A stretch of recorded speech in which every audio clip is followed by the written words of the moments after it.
दोनों हाथों से लूटने का काम करेंगे। अगर आपकी सरकार भ्रष्टाचार आकंठ में डूबी होगी तो गिलास भरा नहीं रह सकता। मनमोहन सिंह जी, सच्चाई ये है कि हमने तो आपको भरा हुआ गिलास दिया था, लेकिन आपने गिलास खाली करने का काम किया है और इस देश को लूटने का काम। उनकी सोच है वंशवाद, हमारी सोच है राष्ट्रवाद। कि इस देश के साधनों का पहला अधिकार होगा तो वो मजहब के आधार पर नहीं होगा, वो इस देश के गरीब का होगा।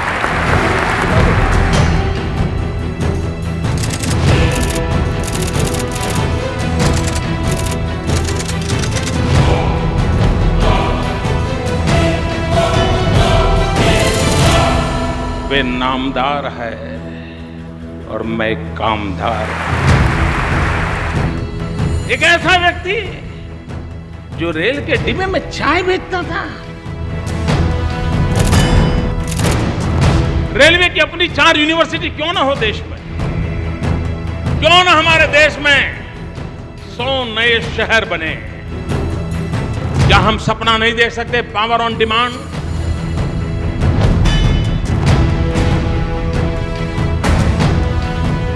सशक्त और फौलादी इरादों के साथ साथ जिसके अंदर संवेदनशीलता है, ऐसा नेतृत्व यदि किसी के पास है तो वह केवल भारतीय जनता पार्टी के पास है। और उस नेतृत्व का नाम है श्री नरेंद्र मोदी, जिन्हें हम अपने प्रधानमंत्री के रूप में 2014 के लोकसभा चुनाव में देखना चाहते हैं। शायद कि हम यहाँ से जब जाएं तो मन में यह दृश्य देख करके जाएं कि जून के महीने में देश के प्रधानमंत्री नरेंद्र भाई मोदी को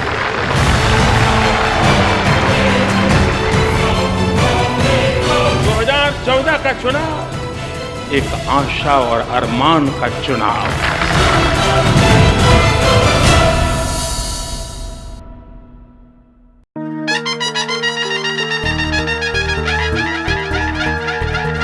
एक नाम जो आशा का अंकुर उपजाने वाला है, राजनीति के कीचड़ में जो कमल खिलाने वाला है, और भारत के आगे पूरा विश्व झुकाने वाला है यकीन के सन 14 में मोदी आने वाला है, मोदी आने वाला है, मोदी आने वाला है, मोदी आने वाला है।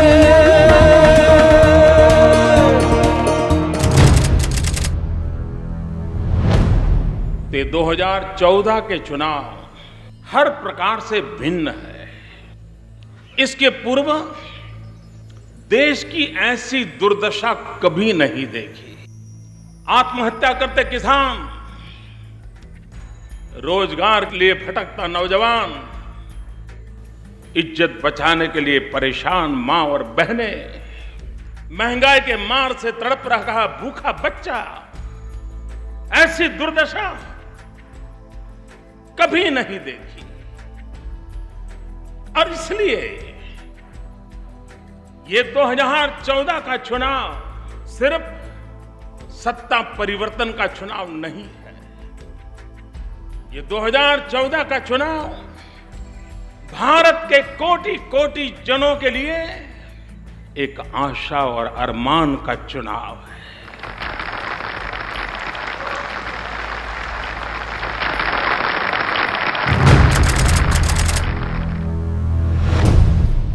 भाइयों बहनों, वहां पर दल बचाने की कोशिश हो रही थी, यहां पर देश बचाने की जद्दोजहद। ये 2014 के चुनाव का ये मूलतः फर्क है। देश के कांग्रेस के कार्यकर्ता बड़ी आशा के साथ दिल्ली आए थे। उनको बताया गया था कि 17 तारीख को प्रधानमंत्री पद के लिए उम्मीदवार की घोषणा की जाएगी। आए थे तो प्रधानमंत्री लेने के लिए, लेकिन वापस गए गैस के 3 बॉटल लेकर के।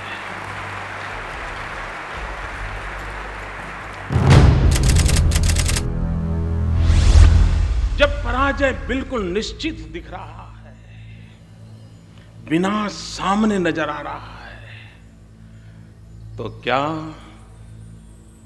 कोई मां अपने बेटे को बलि चढ़ाने के लिए तैयार होती है क्या?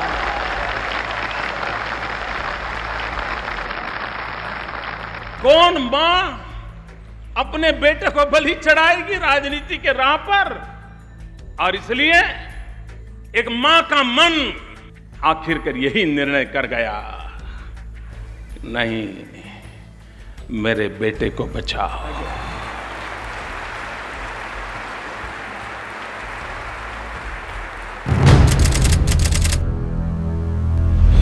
भाइयों बहनों, वे नामदार है और मैं कामदार हूं।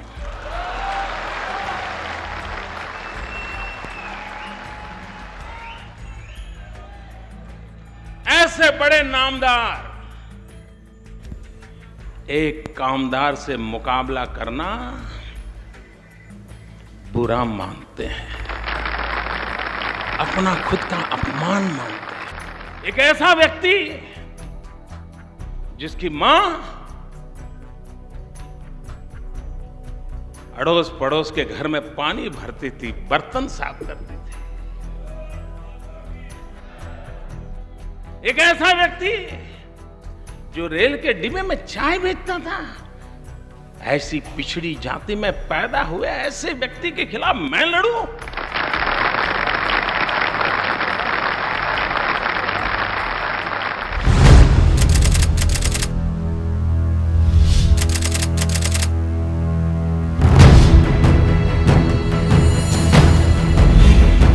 हमारी नीतियों में ऐसी क्या कमी थी? हमारे कार्य में ऐसी कौन सी खोट रह गई कि जिसके कारण जब भारत मां का चित्र देखते हैं तो भारत मां का पश्चिमी हिस्सा तो कुछ कर रहा है ऐसा नजर आ रहा है, लेकिन क्या कारण है कि मेरी भारत मां का अगर मध्य से देखें पूरा पूर्वी हिस्सा विकास के लिए तड़प रहा है। ये स्थिति क्यों पैदा है?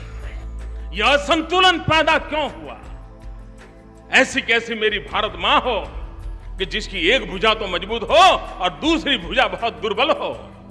ऐसी मेरी भारत माता नहीं हो सकती है। और इसलिए हमारी ये सोच है, चाहे बिहार हो, बंगाल हो, झारखंड हो, असम हो, नॉर्थ ईस्ट हो, उड़ीसा हो, पूरा पूर्वी इलाका, उत्तर प्रदेश का ये पूरा पूर्वी हिस्सा, भाइयों बहनों, हम संतुलित विकास के सपने को लेकर के आगे बढ़ना चाहते हैं। अगर हमें देश को मजबूत बनाना है तो रीजनल एस्पिरेशंस जो हैं उसे संकट नहीं समझना चाहिए। पिछले दशकों में राजनेताओं ने रीजनल एस्पिरेशंस को जैसे दिल्ली पर कोई बहुत बड़ा बोझ आया गया ऐसे ही उसको देखा है। भाइयों बहनों, रीजनल एस्पिरेशंस विकास की एक बहुत बड़ा अवसर भी बन सकते हैं।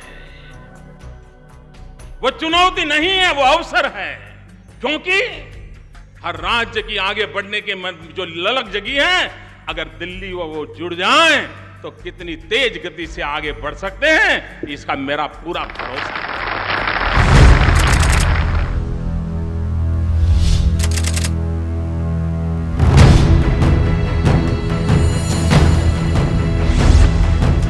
देश की समस्याओं की जड़ों में बैड गवर्नेंस है, कुशासन है। उससे निकलना है तो हमें गुड गवर्नेंस पर बल देना पड़ेगा। और भाइयों बहनों, ये गुड गवर्नेंस ये कोई अमीरों के लिए नहीं होता है। अमीर तो सरकारें खरीद सकते हैं। गुड गवर्नेंस गरीब के लिए होता है, सामान्य वंचितों के लिए होता है, दलित के लिए होता है, पीड़ित के लिए होता है, शोषित के लिए होता है। सिर्फ बिल नहीं चाहिए, पॉलिटिकल विल चाहिए और करने के लिए दिल चाहिए।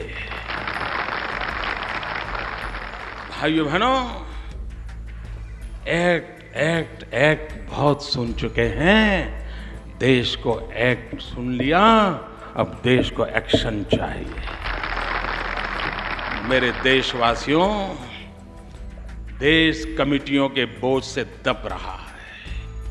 हमें कमेटी नहीं, हमें कमिटमेंट चाहिए और देश के लिए कमिटमेंट चाहिए।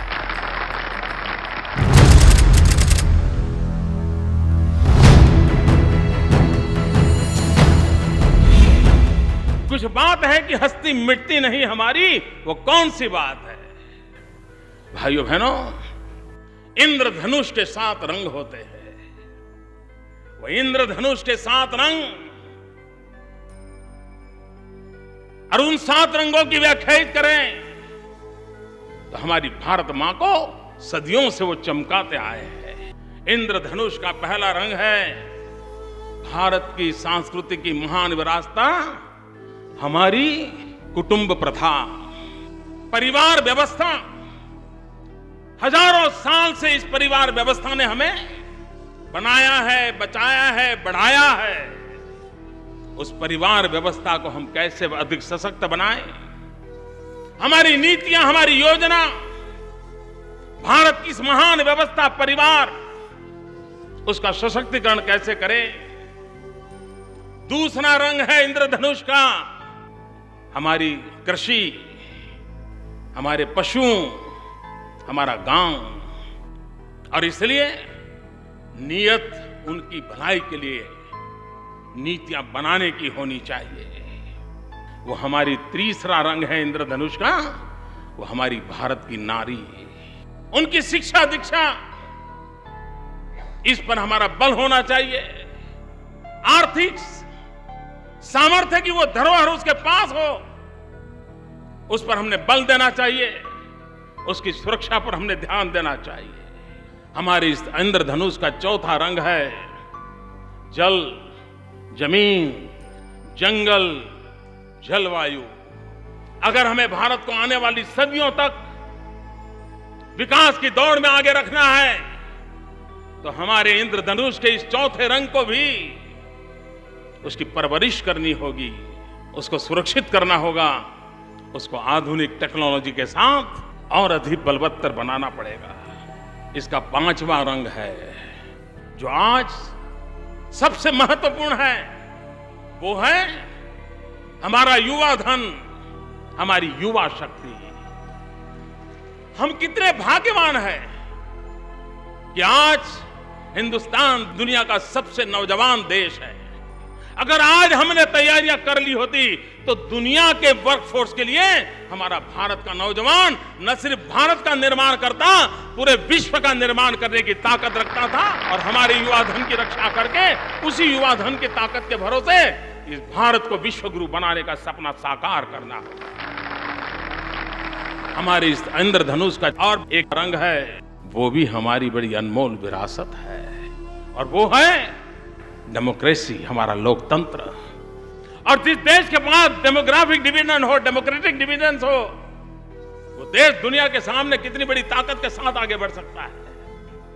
हमने हमारे लोकतंत्र को रिप्रेजेंटेटिव सिस्टम से लेकर के आगे बढ़ा करके पार्टिसिपेटिव डेमोक्रेसी पर बल देने की जरूरत है। प्रतिनिधि वाला लोकतंत्र, उसको जनभागीदारी वाले लोकतंत्र की ओर हमें ले जाना है। भाइयों बहनों, हमें गर्व है, हम गणतंत्र के परंपरा को निभाते हैं, लेकिन समय की मांग है कि अब सामान्य मानवी गणतंत्र में गुणतंत्र की भी अनुभूति करे। और इस इंद्रधनुष का 7वां रंग जो अत्यंत महत्वपूर्ण है, वो है ज्ञान। मानव जात जब जब ज्ञान युग में रही है, भारत ने डंका बजाया है। हम ज्ञान के उपासक हैं। हर मां अपने बेटे को आशीर्वाद देती है तो क्या देती है? कहती है, बेटा पढ़ लिख करके बड़ा होना। हर मां के मुंह से ही निकलता है। ये ज्ञान हमारे इस इंद्रधनुष के 7 रंग का महत्वपूर्ण रंग, उस ज्ञान को हम किस प्रकार से अधिक शक्तिशाली बनाएं, उसकी ओर हमने जाना है। भाइयों बहनों, इन 7 रंग की कीर्ति कैसे बढ़े, नई कल्पकता कैसे जुड़े, नए विचार कैसे उसके साथ आए, उसको लेकर के हम आगे बढ़ना चाहते हैं।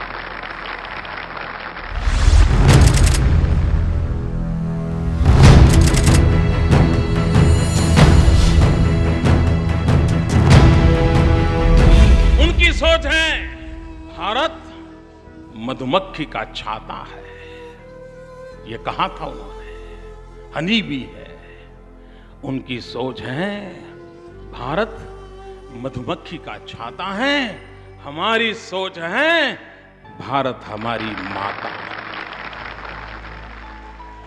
उनकी सोच है गरीबी ये मन की अवस्था है, हमारी सोच है गरीब हमारे लिए दरिद्र नारायण है।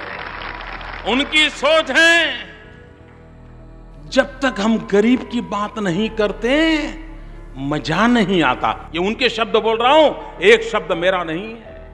वे कहते हैं हम जब तक गरीब की बात नहीं करें मजा नहीं आता, और हम जब गरीब की बात को सुने उसे याद करें तो दर्द से हम रात भर सो नहीं पाते। उन्हें मजा नहीं आता, हमें नींद नहीं आती। ये 2 सोच में फर्क है। उनकी सोच है पैसे पेड़ पर नहीं उगते हैं, हमारी सोच है पैसे खेत और खलिहानों में उगते हैं और मजदूरों के पसीने से पलते हैं। ये हमारी सोच है। उनकी सोच है समाज तोड़ो राज करो, हमारी सोच है समाज को जोड़ो विकास करो। ये फर्क है। उनकी सोच है वंशवाद, हमारी सोच है राष्ट्रवाद। उनकी सोच है राजनीति सब कुछ है, हमारी सोच है राष्ट्र नीति सब कुछ है। उनकी सोच है सत्ता कैसे बचाएं, हमारी सोच है देश कैसे बचाएं। अभी अभी उन्होंने कहा कि चुनाव में उसको टिकट दी जाएगी जिनके दिल में कांग्रेस है।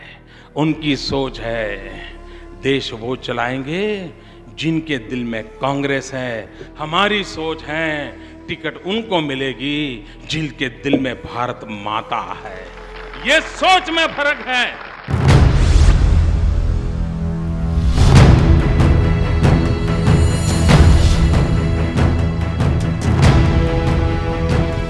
मैं आज भारतीय जनता पार्टी के इस पवित्र मंच से मेरे देशवासियों से प्रार्थना करता हूं, आपने 60 साल शासकों को दिए, 60 महीने एक सेवक को देके देखो। 60 महीने एक सेवक को देके देखो। देश को शासक नहीं सेवक की जरूरत है।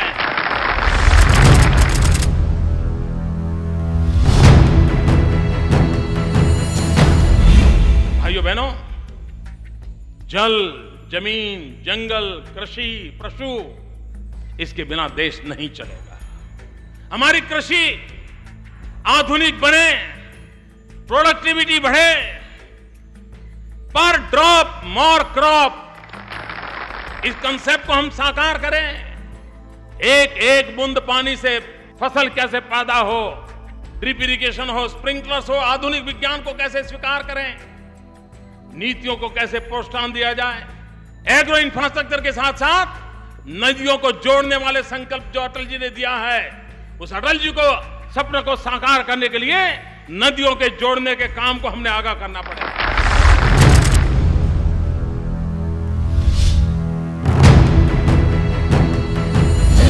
उसी प्रकार से बिजली, कैसा देश है, 20,000 मेगावाट बिजली के कारखाने बंद पड़े हैं, फ्यूल नहीं है, कोयले की खदानें बंद पड़ी है।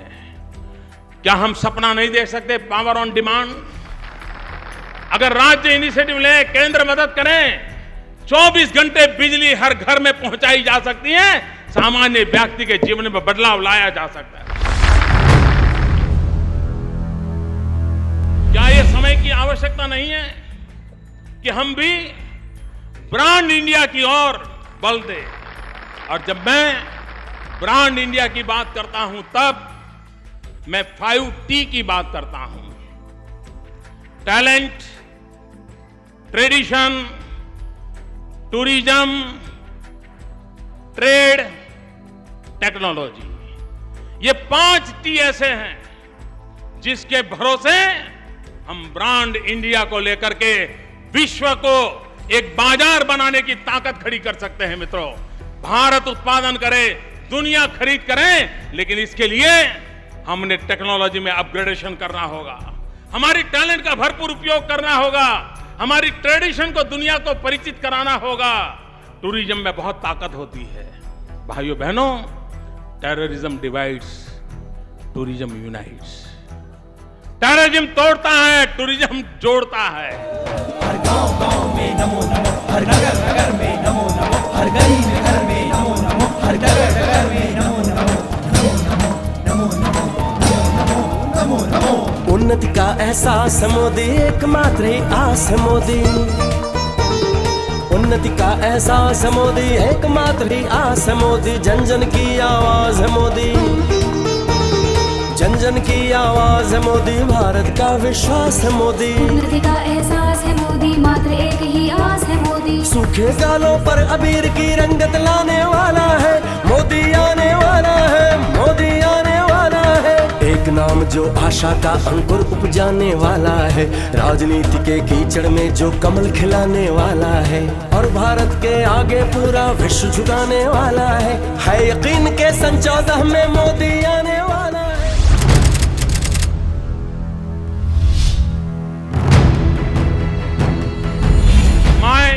आइडिया ऑफ इंडिया सत्यमेव जयते। माय आइडिया ऑफ इंडिया वसुधैव कुटुंबकम। माय आइडिया ऑफ इंडिया अहिंसा परमो धर्म। माय आइडिया ऑफ इंडिया आनो भद्राः कृतवो यन्तु विश्वतः। माय आइडिया ऑफ इंडिया सर्व पंथ समभाव। माय आइडिया ऑफ इंडिया एकम सत् विप्राः बहुधा वदन्ति। माय आइडिया ऑफ इंडिया सर्वे भवन्तु सुखिनः सर्वे सन्तु निरामया। माय आइडिया ऑफ इंडिया सहना भवतु सहनौ भुनक्तु सह वीर्यं करवावहै। माय आइडिया ऑफ इंडिया न त्वमहं कामये राज्यं न मोक्षं न पुनर्भवं कामये दुःखतप्तानां प्राणिनामार्ति नाशनम। माय आइडिया ऑफ इंडिया पौधे में भी परमात्मा होता है। माय आइडिया ऑफ इंडिया वैष्णव जन तो तेने रे कहिए जे पीड़ पर आई जाने रे। My idea of India watch कांच मन निश्चल राखे परदन नव जाले हाथ रे। माय आइडिया ऑफ इंडिया यत्र नार्यस्तु पूज्यन्ते रमन्ते तत्र देवताः। माय आइडिया ऑफ इंडिया नारी तू Narayani. My idea of India दरिद्र नारायण की सेवा। माय आइडिया ऑफ इंडिया नर करनी करे तो नारायण हो जाए। माय आइडिया ऑफ इंडिया जननी जन्मभूमि से स्वर्गादपि गरीयसी। वंशवाद के मुक्ति के लिए, भाई भतीजेवाद की मुक्ति के लिए, भ्रष्टाचार से मुक्ति के लिए, महंगाई से मुक्ति के लिए, कुशासन से मुक्ति के लिए, देश की रक्षा के लिए, जन जन की सुरक्षा के लिए, रहने को घर के लिए, खाने को अन्न के लिए, बीमार की दवाई के लिए, दरिद्र नारायण की भलाई के लिए, शिक्षा में सुधार के लिए, युवाओं को रोजगार के लिए, नारी के सम्मान के लिए, किसानों के कल्याण के लिए, स्वावलंबी भारत के लिए, शक्तिशाली भारत के लिए, समृद्धिशाली भारत के लिए, प्रगतिशील भारत के लिए, भारत की एकता के लिए, एक भारत श्रेष्ठ भारत के लिए, सुराज की राजनीति के लिए, सुशासन की राजनीति के लिए, विकास की राजनीति के लिए